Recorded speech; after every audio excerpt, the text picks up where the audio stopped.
Una dictadura es una forma de gobierno en donde el dictador, o sea el jefe de Estado, gobierna de manera autoritaria y con muy pocas limitaciones durante un lapso indefinido de tiempo. Este método de gobierno ha sido duramente criticado durante muchos años por los seguidores de su contraparte, la democracia. Muchas personas concluyen de una vez que una dictadura es inherentemente mala, argumentando que el que una sola persona tenga tanto poder no es bueno. A pesar de ello, en algunos episodios de la historia se ha demostrado que esto no es del todo cierto, y han habido personas que han liderado una dictadura, y si bien ponemos los aspectos buenos y malos de su gobierno en una balanza, esta se inclinará más por los buenos. El día de hoy te hablaré de algunos de los mejores dictadores de la historia. Quiero aclarar que en este video aparecerán dictadores tanto de izquierda como de derecha, por lo que si eres una persona demasiado sensible con este tipo de temas, te recomendaría no ver este video.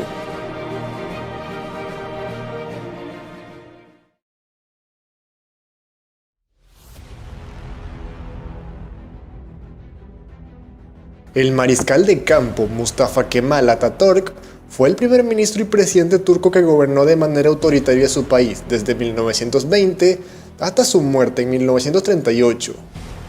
Atatürk nació en 1881, en la ciudad de Tesalónica, en el Imperio Otomano.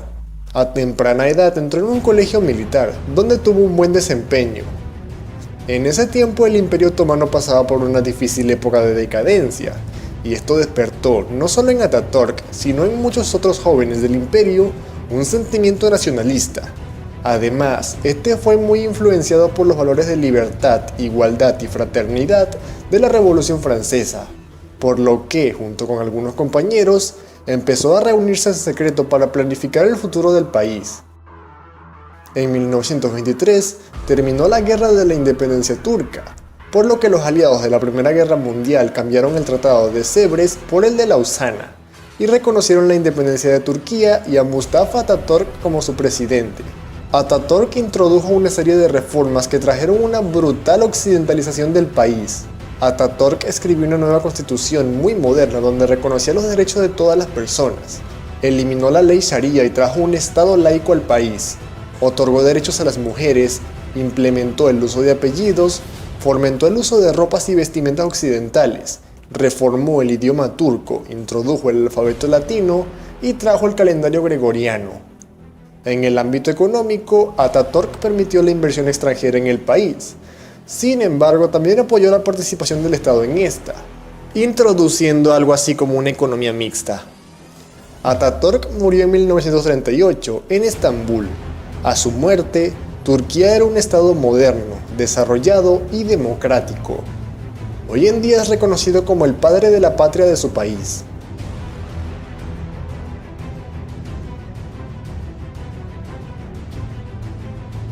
El mariscal Josip Broz Tito fue el primer ministro y presidente yugoslavo que gobernó su país de manera autoritaria desde 1945 hasta su muerte en 1980. Tito nació en 1892 en Kumrovec, en ese tiempo el Imperio Austrohúngaro. A temprana edad comenzó a simpatizar por el comunismo y por la causa obrera, por lo que además de participar en la Primera Guerra Mundial en el ejército austrohúngaro, también participó en revoluciones como la Revolución Rusa, o guerras como la Guerra Civil Española o la Segunda Guerra Mundial. En 1945, después de la derrota de la Alemania nazi, Tito, con un increíble apoyo popular, asumió de manera provisional y luego de manera oficial el liderazgo de su país. Yugoslavia, al principio de la Guerra Fría, como buen socialista se alineó con la Unión Soviética, pero pronto por diferencias ideológicas sobre cómo manejar su país, terminó rompiendo con la Unión Soviética y tomando una postura neutral en el conflicto, manteniendo relaciones cordiales tanto con comunistas como con capitalistas. Durante su administración, Tito tuvo la capacidad de mantener unida a múltiples etnias diferentes, con diferente idioma y con diferente religión en un solo país, y construir una sola identidad nacional, la identidad yugoslava. Abrió la frontera de su país, implementó un libre mercado limitado, fomentó la libertad de expresión y la libertad religiosa, introdujo reformas socialistas de bienestar social, como educación y salud gratuita, y tuvo una política exterior mayoritariamente pacifista. Tito murió en 1980 en Ljubljana. A su muerte, la unidad de Yugoslavia se vio mermada, y una década después comenzarían las guerras yugoslavas, que concluiría con la disolución de su país.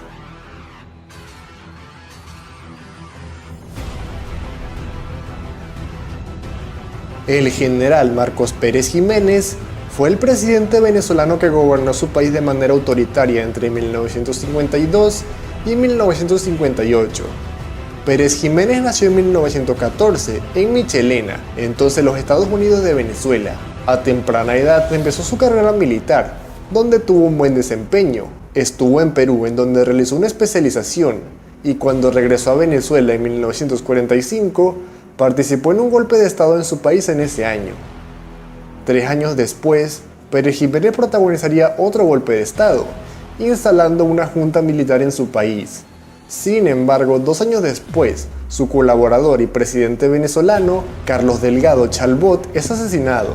Y finalmente, otros 2 años más adelante, en 1952, Marcos Pérez Jiménez asume como presidente de Venezuela. Durante su gobierno, se alineó con los Estados Unidos y rompió con la Unión Soviética en la Guerra Fría.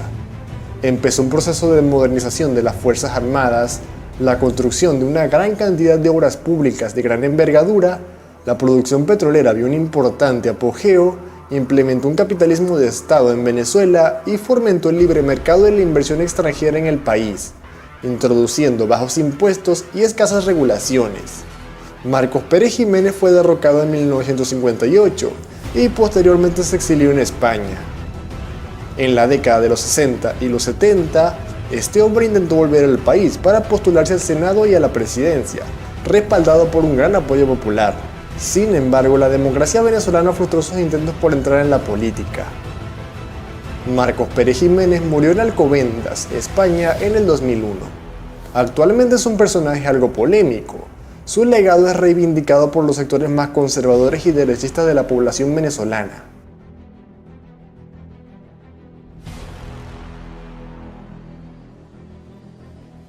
Lee Kuan Yew fue el primer ministro singapurense que gobernó su país de manera autoritaria entre 1959 hasta 1990.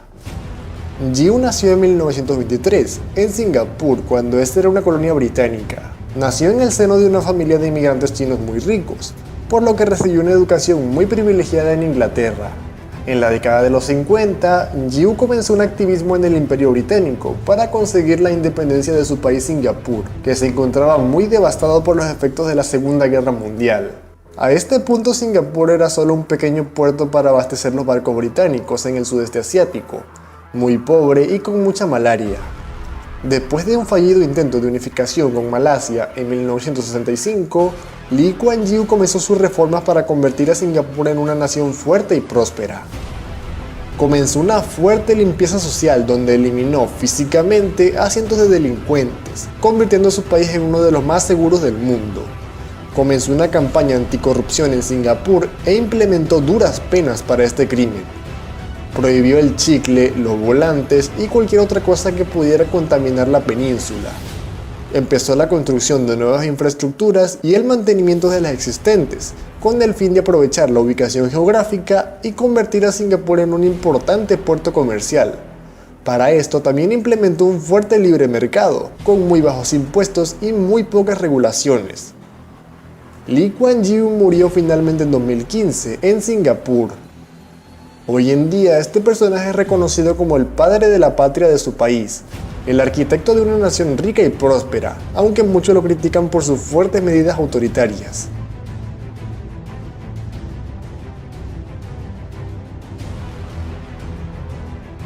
El capitán Tomás Sankara fue el presidente burkinense que gobernó su país de manera autoritaria desde 1983 hasta 1987. Nació en 1949 en la ciudad de Jaco, en ese entonces Alto Volta, una colonia francesa. Se unió al ejército de su país en la década de los 60, cuando este ya era un país independiente. Participó en un conflicto bélico contra Mali y participó en algunos golpes de estado en su país. Durante este periodo obtuvo mucho prestigio y reconocimiento entre el pueblo de su país. En 1983, tras un golpe de estado apoyado por Libia, Tomás Sankara asumió la presidencia del Alto Volta.